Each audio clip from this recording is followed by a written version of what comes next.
Means अगर एक फॉर्मूले में एक से ज़्यादा टर्म है राइट साइड में, तो हर टर्म की डायमेंशन सेम होनी चाहिए और वो किसके बराबर होनी चाहिए, LHS की डायमेंशन के बराबर। तब जाके फॉर्मूला कैसा होता है बच्चों, राइट होता है। जैसे हम एक एग्जाम्पल लेते हैं,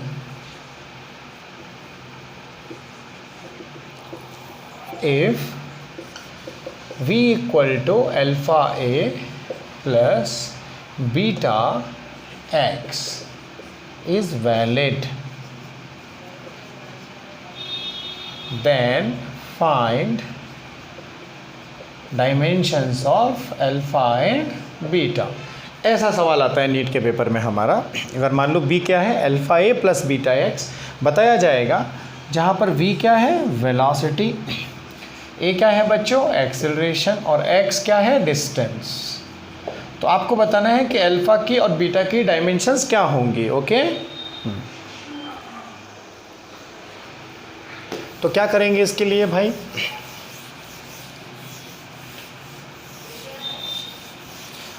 हमको मालूम है कि फॉर्मूला जो है वो राइट है, ये दे रखा है क्योंकि फॉर्मूला इज़ वैलिड।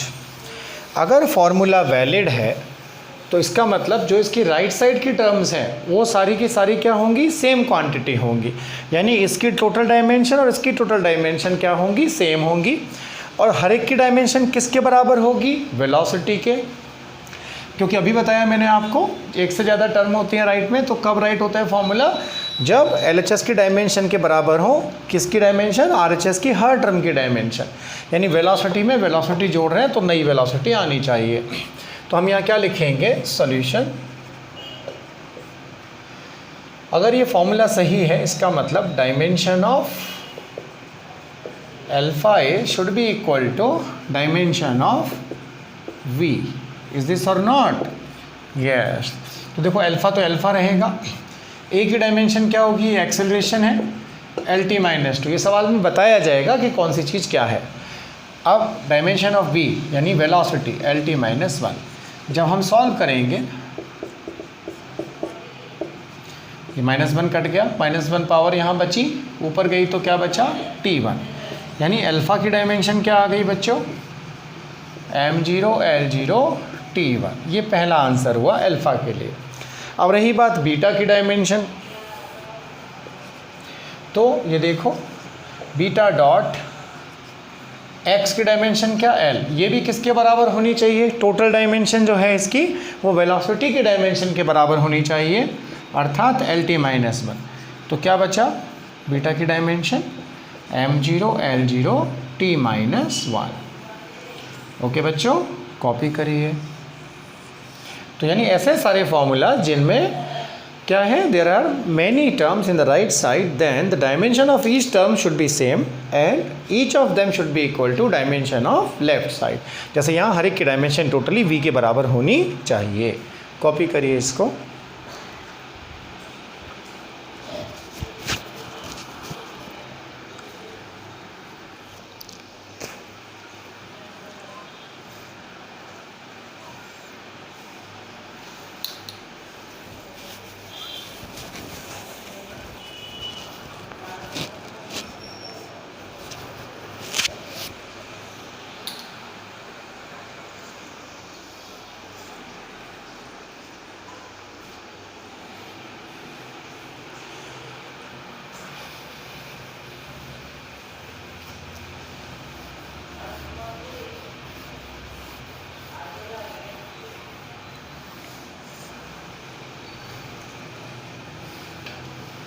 जैसे बेटा एक एग्जाम्पल और लेते हैं अपन। Okay,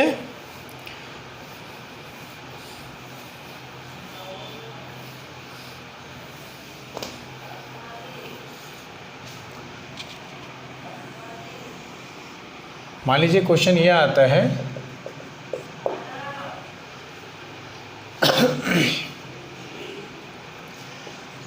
if P equal to A V plus B F is valid.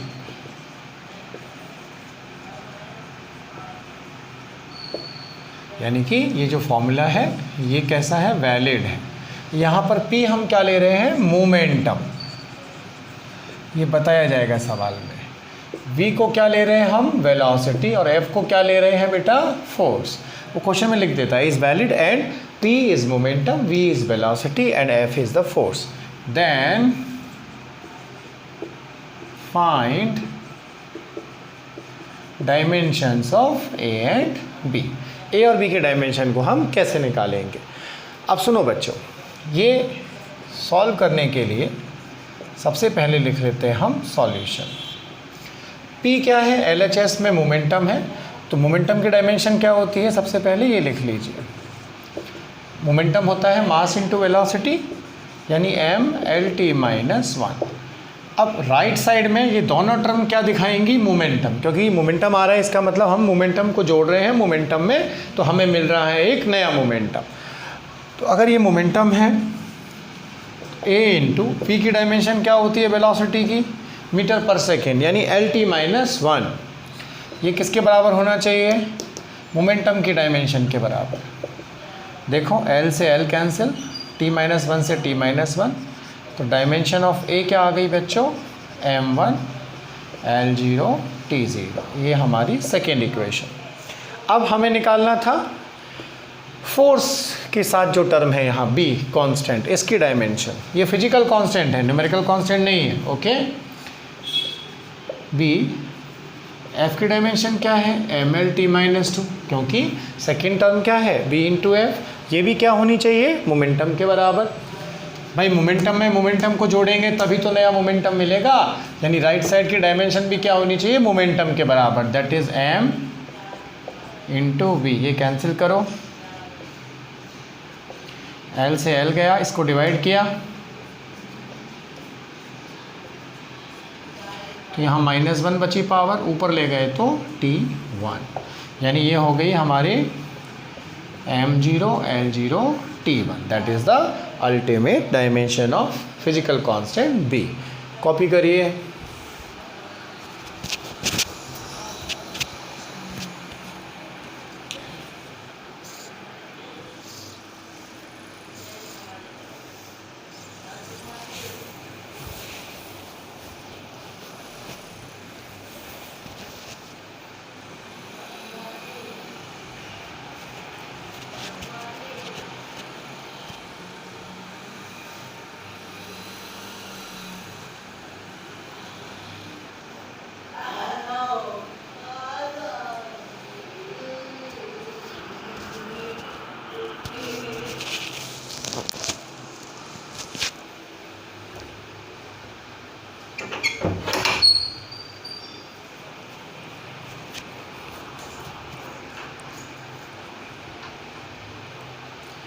अब हम एक और एग्जाम्पल लेते हैं।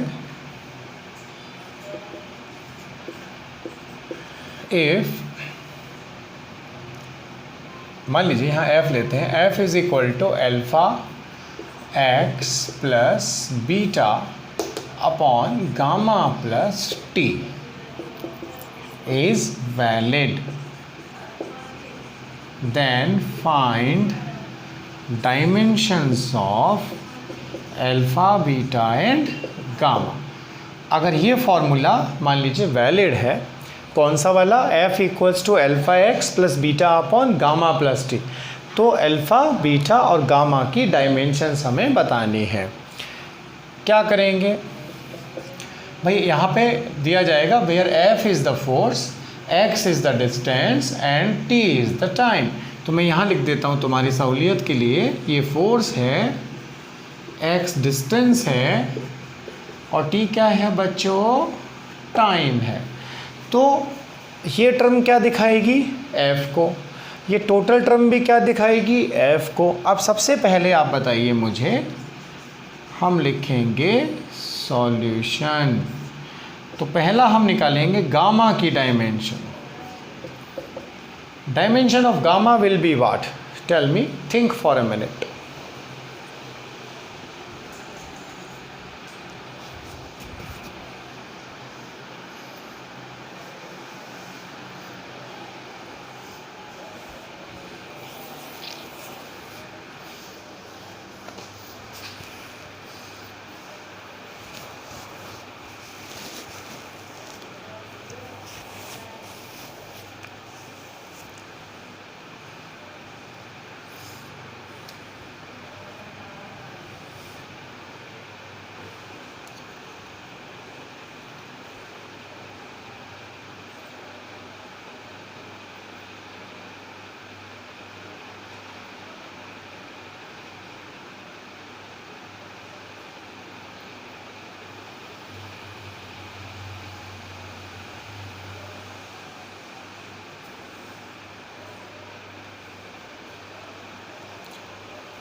Okay, I will tell you. जैसे मैंने कहा तुम्हें, डिस्टेंस के साथ डिस्टेंस जुड़ेगी, फोर्स के साथ फोर्स जुड़ेगा। यहाँ हम दो चीज़ों को जोड़ रहे हैं और फॉर्मूला सही है, तो टाइम के साथ क्या जुड़ना चाहिए? टाइम के साथ टाइम जुड़ना चाहिए। तो गामा की डायमेंशन क्या होगी? क्योंकि टाइम के साथ जुड़ रहा है तो इसको भी क्या होना पड़ेगा? एक टाइम। तो गामा की डायमेंशन हो गई t के बराबर t1, या कह सकते हैं m0 L0 t1। I think it's clear to you. Number 2, अब सवाल उठता है कि भाई ये जो सेकेंड टर्म है इसको देखो ज़रा, ये बीटा अपॉन टी, भाई टाइम को जोड़ के एक नया टाइम बन गया, ऐसा मान लो टी डैश। तो टोटल टर्म की डायमेंशन किसके बराबर होनी चाहिए? एफ के बराबर। तो beta upon T should be dimension of force, बोले तो ये हो गया अपना mL_t-1। मेरा कहने का अर्थ ये है बच्चों, I mean to say is this that totally we have a time in the denominator, beta upon time is a new time, so the total dimension of this term is beta upon time should be equal to the F, because we are adding the force with the F, so we are getting a new force F. Copy करिए।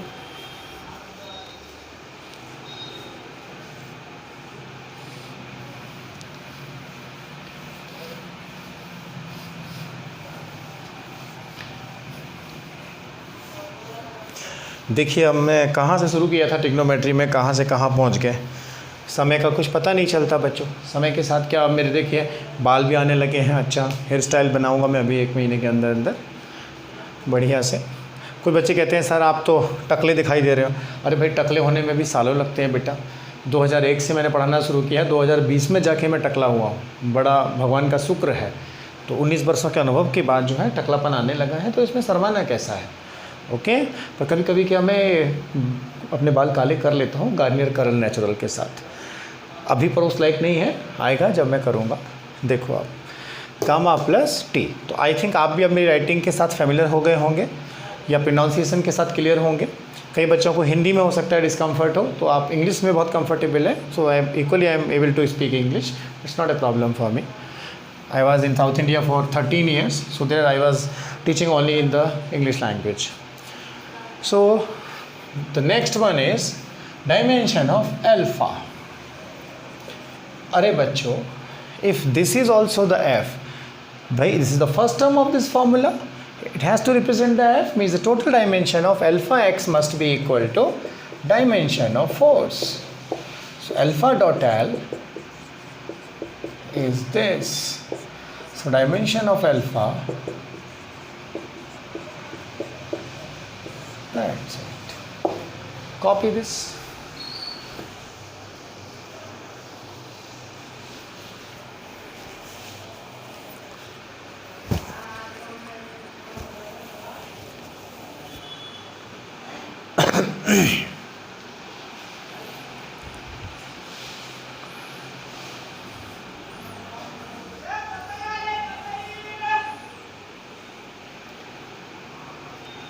अब जो example मैं ले रहा हूँ वो बड़ा important है और इस मॉडल की सवाल आती है।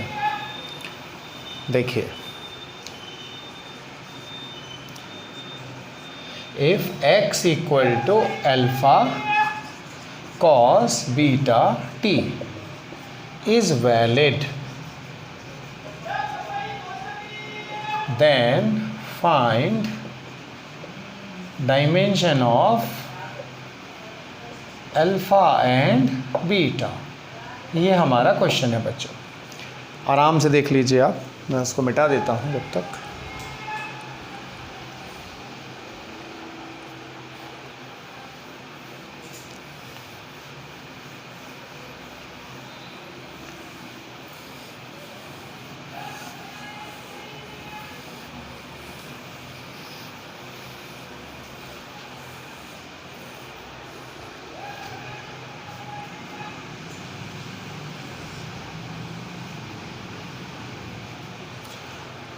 ये एक बात बताओ, दिया जाएगा यहाँ पे x क्या है, डिस्प्लेसमेंट है या डिस्टेंस कह सकते हैं।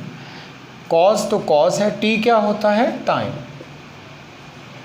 ये हमें सवाल में लिखा जाएगा, find the dimension of alpha and beta where x is the distance and t is the time.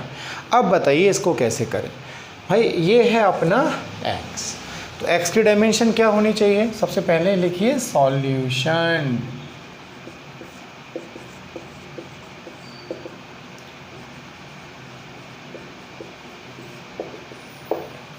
अब ये देखो, ये अल्फ़ा है, इसको ऐसे रहने दो। आप ये बताइए, ये जो sign theta, cos theta, tan theta वगैरह होते हैं कोसेक तक, इसमें ये क्या कहा जाता है, इनको trigonometric ratios. There are 6 trigonometric ratios as earlier I explained you. So the thing after the ratio value is always an angle. Okay, जैसे sine theta, cos theta, tan theta, cot theta, sec theta, cosec theta, कॉटिस theta. So this will be also after the cos theta. इसका मतलब beta T की dimension जो है किसके बराबर होनी चाहिए, एंगल की डायमेंशन के बराबर, क्योंकि ये क्या होगा, एक एंगल। जो भी साइन, कॉस, टेन, कॉट, सेक, कोसेक के साथ होता है, that all is angle. Okay, so beta t should be having dimension equal to angle which is 0, 0, 0. So beta dot t m0 l0 t0. So the dimension of beta is what? Divided by the t, m0 l0 t minus 1. That's the answer. This is the dimension of beta. बच्चों हिंदी में समझो, मतलब क्या है, ये cos और sign, टॉइन वगैरह के आगे जो भी होता है वो क्या होता है, एंगल होता है। तो दिस इज़ द एंगल, और एंगल की डायमेंशन में बता चुका हूँ, एंगल डायमेंशन लेस होता है, यानी m0 l0 t0। तो इसकी डायमेंशन क्या आ गई, बीटा की निकालनी है, t की टाइम डिवाइड किया तो t माइनस 1। अब सवाल उठता है अल्फ़ा की क्या होगी। आप एक चीज़ ध्यान से सुने कि आपने जो भी ट्रिग्नोमेट्रिक रेशियोज पढ़े हैं, चाहे साइन 30, साइन 60, साइन 45, ये सारे जो हैं इनकी वैल्यू हमेशा न्यूमेरिकल आती है। ध्यान से सुनिए, साइन 30 1/2, यानी ये क्या है, न्यूमेरिकल कांस्टेंट है as a whole. Cos 60 1/2, tan 30 कितना, 1/√3। तो बेटा यानी कि ये जो रेशियोज़ होते हैं, इनको रेशो किस लिए कहा गया, ट्रिग्नोमेट्रिक रेशो, क्योंकि ये फिजिकल क्वांटिटी नहीं है, ये नंबर्स आते हैं, और कांस्टेंट्स जो होते हैं एक्चुअल में उनकी कोई डायमेंशन नहीं होती। तो यानी कॉस बीटा टी क्या आएगा, एक्चुअल में एक नंबर आएगा न्यूमेरिकल। तो राइट साइड में एक्स को बैलेंस करने की जिम्मेदारी किसकी है, who is responsible to compensate the displacement in the RHS, that is alpha. So alpha should represent dimension of x. x बोले तो लेंथ, यानी डायमेंशन क्या आ गई इसकी, L1 कह सकते हो आप, नॉट अ प्रॉब्लम। या ऐसे भी लिख सकते हो, where m is 0 as well as t is also 0। Copy करिए।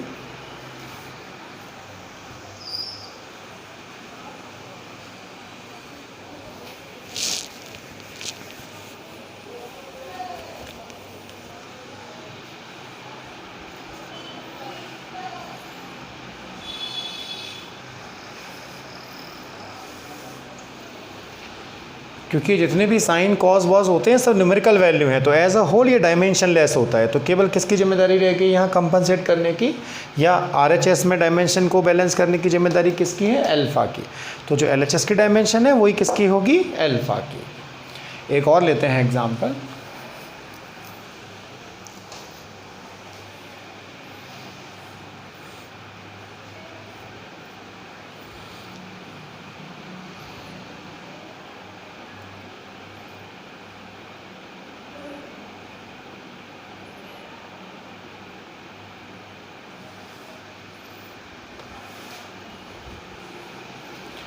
देखो बच्चे,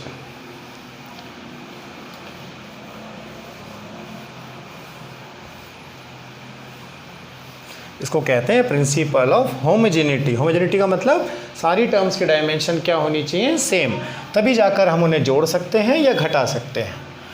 Dissimilar quantities cannot be added, even they cannot be subtracted. For the addition and subtraction, the quantities should be same, means their dimensions must be same. For a mathematical operation of addition and subtraction. जैसे एक example लेता हूँ मैं, देखो ध्यान से.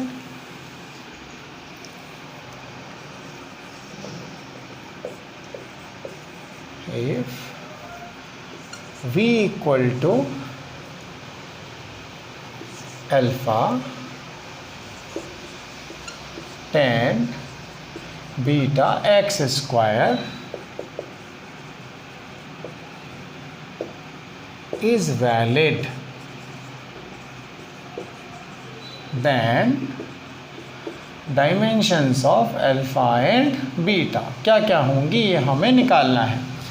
Where what is the v like? Velocity. What is the x? Displacement, or you can say distance. Now let us have a discussion.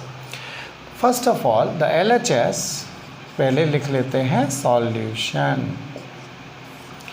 Number 1, dimension of LHS बोले तो velocity LT minus 1. Now you see, this is a trigonometric ratio tan theta. As a whole, it is just a numerical value like tan 30, tan 60, tan 45, tan 90, tan 500, whatever. It's a ratio, means numerical value. So as a whole, it's not having dimension. Similarly, beta x square, this is the angle. Angle is dimensionless. So the dimension of beta is this, and beta आ गया. अब alpha की बात करें तो भाई RHS में tan theta तो छोड़ के भाग गया, कौन बचा? v. तो b की जिम्मेदारी किसके ऊपर आ गई? अल्फा के ऊपर. तो हम कहेंगे dimension of alpha is equal to dimension of velocity. तो क्या आ गई अल्फा की डायमेंशन? एल टी माइनस 1, या एम को इन्वॉल्व करना है तो लिख दो ऐसा. तो बेसिकली इसको ऐसा समझ लो बेटा, जैसे मान लो आप अपने घर पे पढ़ाई कर रहे थे, आपके कोई अंकल आंटी आने वाले थे, अचानक से क्या हुआ, मम्मी पापा को कोई इमरजेंसी काम आ गया, आपके मम्मी पापा बाहर चले गए और बोल के गए बेटा कोई आए तो ध्यान रखना, थोड़ा उसको चाय वगैरह नाश्ता वगैरह करा देना, शायद एक अंकल आ सकते हैं. थोड़े समय के बाद जब आप पढ़ रहे थे तो डोरबेल बजती है और अंकल आंटी घर पे आते हैं, तो आप क्या कहेंगे? सबसे पहले नमस्ते अंकल, नमस्ते आंटी, मम्मी पापा तो हैं नहीं, आप आइए बैठिए, चाय लेंगे, कॉफ़ी लेंगे, पानी पीजिए. नमस्ते करोगे कि नहीं करोगे? करनी चाहिए बेटा, अच्छे संस्कार हैं. पर इसका मतलब क्या निकला? जब मम्मी पापा घर पे नहीं है तो घर पे होस्टिंग की जिम्मेदारी किसके ऊपर आ गई? आपके ऊपर. सिमिलरली ये जो sign theta, cos theta, tan theta है ना, कॉट थीटा, सेक और कोसेक, ये मम्मी पापा की तरह हैं जो कि एकदम से भाग जाते हैं जब फॉर्मूला आता है डायमेंशन का, यानी इसकी कोई जिम्मेदारी नहीं है. तो केवल अब कौन जिम्मेदारी निभाएगा वी को बैलेंस करने की? अल्फ़ा. तो जो वी की डायमेंशन है वही किसकी होगी? अल्फ़ा की. That's it. तो होपफुली आज आप यहाँ तक समझे होंगे बेटा. स्प्लिट हो गई है वीडियो किन्हीं कारणों से, 2 हैं आज की वीडियोस, उनको देखो. कल मैं इसका एक एडवांस स्टेप और फिर सेकेंड यूज़ आपको बताऊंगा, conversion from 1 unit system to another unit system. Thank you very much बच्चों. देख लीजिए इसको पूरा 1 मिनट.